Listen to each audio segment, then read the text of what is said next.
آج میرا دل بہت زیادہ اداس ہے کیونکہ آج میں نے وہ چیز دیکھی ہے جو کہ حقیقت سے ہی پوری ہے، کیونکہ ہم انسان سب چیز بھول جاتے ہیں اور صرف برائیاں دیکھتے ہیں کہ ہمارے پاس یہ نہیں ہے، ہمارے پاس وہ نہیں ہے، پر جس کے پاس کچھ نہیں ہے وہ کیا کرے۔ آج میں نے اس کو دیکھا، اتنے سالوں بعد اس سے باتیں کی تو اس کی باتوں میں عجیب سی بات نظر آ رہی تھی مجھے۔ میں نے بولا کہ ارے کیا ہے، اس نے کچھ نہیں بتایا مجھے۔ فرینڈس، ایک میری فرینڈ تھی، بہت زیادہ کلوز فرینڈ تھی، بہت زیادہ ہم اچھے دوست تھے، اور اس کے بعد ہم ساتھ میں پڑھتے تھے۔ اس کے بعد وہ الگ کالج میں چلی گئی اور میں الگ کالج میں چلی گئی۔ اس کے بعد پھر ہم لوگوں کی میری شادی ہو گئی، پھر میں نے زیادہ بات نہیں کیا اس سے۔ آج اچانک سے مجھے وہ ملی اور میں نے اس کی ایسی حالت دیکھی کہ مجھے رونا آ گیا۔ میں نے سپنے میں بھی نہیں سوچا تھا کہ اس کے ساتھ ایسا بھی ہو سکتا ہے۔ میں نے اس کو دیکھا، میں نے پوچھا ارے سب ٹھیک؟ بولی اللہ کا شکر ہے میں بہت زیادہ اچھی ہوں۔ میں نے بولا لگ تو نہیں رہی ہے تم، ایسا کیا ہوا جو تم ایسی رہ رہی ہو؟ بولی کچھ نہیں۔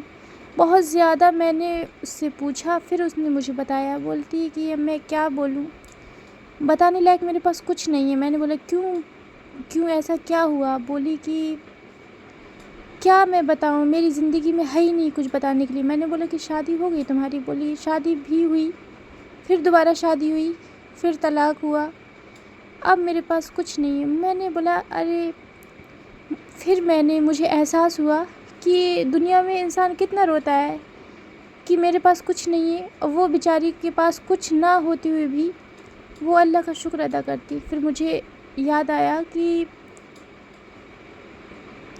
ہر انسان کے اندر صبر کرنے کی ہمت نہیں ہوتی ہے۔ بولی کہ بچپن میں میری ممی نے آگ لگا کر اپنی جان دے دی تھی، کیونکہ میرے پاپا بہت زیادہ پریشان کرتے تھے، اور میں پیدا ہوئی تھی 40 دن کی تھی۔ بحث ہو گئی تھی پاپا ممی میں، تو ممی نے آگ لگا لی تھی۔ اس کے بعد پاپا نے دوسری شادی کر لی اور وہ دوسری ممی کے ساتھ رہنے لگے۔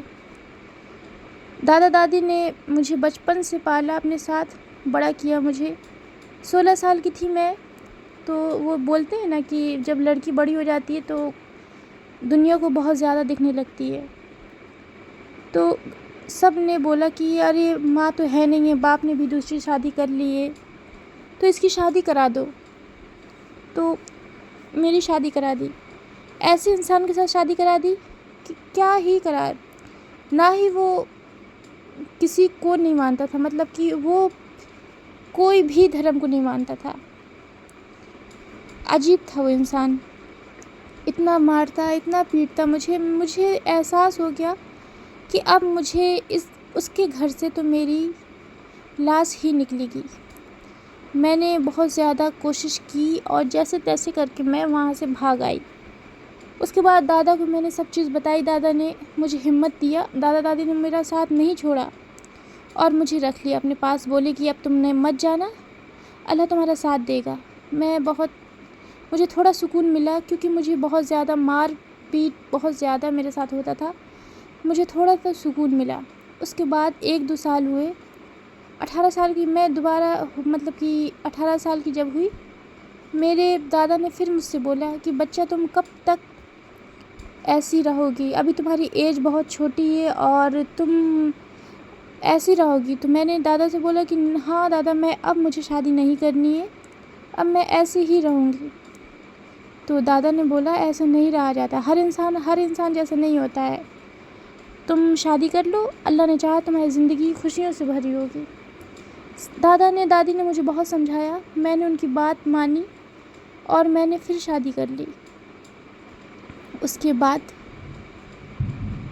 میری شادی، میں تھی کانپور میں اور میری شادی کی چھتیس گڑھ میں، جو کہ بہت ہی زیادہ دور تھا، میرا آنا مشکل تھا۔ جان پہچان نہیں تھی دادا دادی کی، کسی نے رشتہ بتایا، اچھا ان کو لگا کہ ٹھیک ہے لڑکا یہ وہ۔ اس کے بعد میری شادی ہو گئی، میں وہاں پہ گئی، وہ جب مجھے اس کی حقیقت پتہ چلی تو پھر میرا تو اور بھی زیادہ مشکل ہو گیا۔ اس کی 3 شادی پہلی تھیں اور وہ 4 شادی کیا اس نے میرے ساتھ، اور اتنا زیادہ ذلیل کرتا مجھے، ایسا بدتمیز انسان میں نے کہیں زندگی میں نہیں دیکھا تھا۔ میں نے محلے والوں سے نمبر لیا، فون لیا، اور میں نے اپنے دادا کو بلایا اور وہاں سے میں نے آ گئی۔ وہ بولا ایسے نہیں جانے دیں گے، یہ وہ۔ ہم لوگوں نے پھر پولیس کے پاس گئے اور پولیس نے پھر مجھے گھر تک صحیح سلامت پہنچایا۔ اس کے بعد اس نے مجھے طلاق دے دیا یہاں پہ آ کر، اور پھر ایک بار میں دلہن بن کر پھر ایک بار میں طلاق شدہ بن گئی۔ اسی طرح سے میری زندگی کیا میں بتاؤں، میری بہت زیادہ زندگی خراب ہو گئی۔ میں جاب کرنے لگی کیونکہ مجھے اپنے دادا اور دادی اور مجھے اپنے خود کا خرچہ اٹھانا تھا۔ اب زیادہ کم عمر میں شادی ہو گئی تو میں نے زیادہ پڑھائی بھی نہیں کیا تھا۔ اس کے بعد میں نے کہیں پر بھی میں جاتی ہے مجھے سب گندی نگاہوں سے دیکھتے، کیونکہ میں ہمیشہ گھر کا ہو یا باہر کا ہو، ڈاکٹر کے پاس جانا ہو، میں ہی جاتی، گھر کا سارا کام کرتی۔ وہ بولتے ہیں نا کہ جب لڑکی گھر سے نکلنے لگتی ہے تو باہر والوں کی نظروں میں چڑھ جاتی ہے۔ میرا کوئی تو تھا نہیں، نہ میرے باپ تھا، نہ میرا بھائی، نہ ہی میری ماں، مجھے ہی جانا پڑتا۔ اور میرے دادا دادی تو اتنے زیادہ ضعیف ہو گئے ہیں کہ میں کیا بتاؤں، کہ وہ کبھی بھی ان کو کچھ بھی ہو سکتا ہے، تو ساری گھر کی ذمہ داری میرے اوپر ہے۔ تو اسی طرح سے مجھے سب گندی نگاہوں سے دیکھتے اور مجھے برا برا بولتے، پھر بھی میں چپ چاپ سہتی اور صبر کرتی، اللہ سے دعا مانگتی کہ اللہ میں کب تک یہ سہوں گی۔ لوگوں نے تو اتنا حد کر دی کہ مجھے جب ان کے بچے کہیں پر جاتے ہیں نا تو بولتے کہ اس سے بات مت کرنا، وہ لڑکی اچھی نہیں ہے، اس کو اپنے گھر مت بلانا، ٹھیک ہے۔ اور پتہ ہے مجھے تو شادیوں میں تک نہیں بلاتے لوگ۔ مجھے اس کی باتیں سن کر بہت زیادہ رونا آ رہا تھا، پتہ ہے، اور میرا ایک دم دل بھر گیا تھا۔ بولی کہ میں تمہیں کیا کیا بتاؤں، کس کو میں اپنے دل کا حال بتاؤں، کوئی تو نہیں ہے، دادا دادی کو میں اپنے کیا بتاؤں، کیونکہ وہ تو خود ضعیف ہیں، ان کو کچھ بھی ہو سکتا ہے کبھی بھی، ان کی بھی ذمہ داری میرے اوپر ہے۔ آج میں اتنی زیادہ پریشان ہوں کہ میں کچھ نہیں بتا سکتی کسی سے، اسی لیے میں چپ چاپ رہتی ہوں، جس کو جو بولنا ہے وہ بولے، پر میرے دل میں تو کچھ نہیں نا۔ اللہ مجھے کب تک زندہ رکھتا ہے، جب کبھی موت آ جائے گی تو پھر مجھے سکون کی نیند آ جائے گی، ابھی تک تو صرف میری زندگی چل رہی ہے۔ اس کے بعد یہ سب میں نے جب سنا اس کی ساری باتیں، تو میرے دل میں بس صرف ایک خیال آیا کہ دنیا میں کتنا غم ہے اور میرا غم کتنا کم ہے۔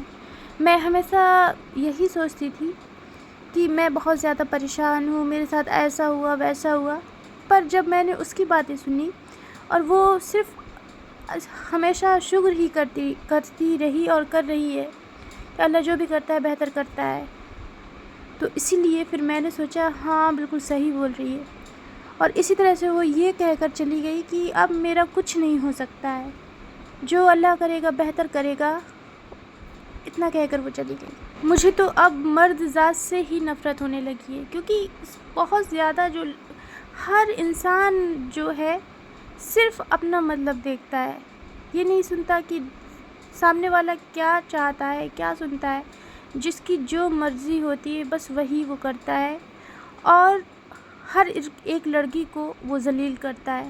تو مجھے اب سب سے نفرت ہونے لگی ہے، پتہ نہیں وہ کب تک ایسے ظلم سہے گی اور اس کے ساتھ آگے کیا کیا ہوگا، میں سمجھ نہیں پا رہی۔